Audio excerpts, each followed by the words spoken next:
Hey, did you know bees could look like this? Because I surely didn't until people put orchid bees in the comments of my other bee video and I went looking. I thought these were AI. It took me a minute to fact check these because I was like, there's no way. Side note, this is a photo by Gil Wisen. This is such a cool photo because it shows all of the cool colors together in one picture. This beautiful specimen, also an orchid bee. Why have they hidden this from me? I thought being black and yellow, or maybe black and white, was a defining bee characteristic. Turns out, no. So once again, I know nothing about bees. Also, they have this super longy tongue thing. In my defense, most bees fall into that category. This is obviously iconic honeybee, which looks suspiciously close to this, which is an African honeybee, which is the ones that they call killer bees. These guys are scary and aggressive, do not recommend. So both of them will only attack if the hive is threatened, but it said the European honeybees will follow you for like 20 feet and be like, whatever, they're gone, and then go back to business. But the African honeybees are 10 times more aggressive, and they'll dispatch several hundred bees with one goal: attack. Perfect.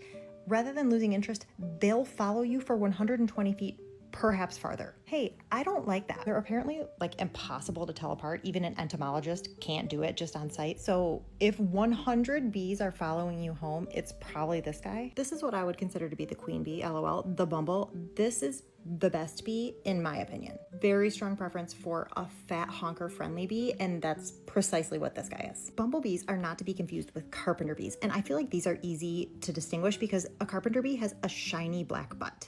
Also, if I'm being honest, I never see our carpenter bees at plants or flowers. They're always just like dive bombing us on our deck. They're doing it just to be annoying because the males don't even have stingers, and they're usually doing it guarding their little hidey holes, but they will pretend like they're gonna come after you. If you like carpenter bees, that's fine. Please come take mine. Also, I found this picture of a carpenter bee face, which the males have this yellow face, but this picture, I don't care for it. I don't know why, but I don't like that. But apparently this poofy guy is also a carpenter bee. People call this one a teddy bear bee, which is adorable, but this is not the type I have. Evidently, the males are sort of friendly and stingerless, and then for some reason, the ladies are just completely black and they do have a stinger. I also learned about a leafcutter bee, which is apparently a lot of people's favorite bee, and it looks sort of like a honeybee, but they have a smaller butt, I think. But their defining characteristic is that they do this, and oddly enough, I saw one this weekend after learning this, and I felt like a bee expert, which I am not. But the leafcutter bee is a solitary bee, like we were talking about, and they are not, their sting isn't bad. I didn't know there was a sting pain index. Anyway, they're not aggressive. But now, if you see a bee doing this, you know it's a leafcutter bee and not like a crafty honeybee. I also went on a real journey regarding wasps and hornets and which ones are nice and which ones are mean. Kind of a lot of them are mean, but that's gonna have to be a totally separate video because this is already getting too long.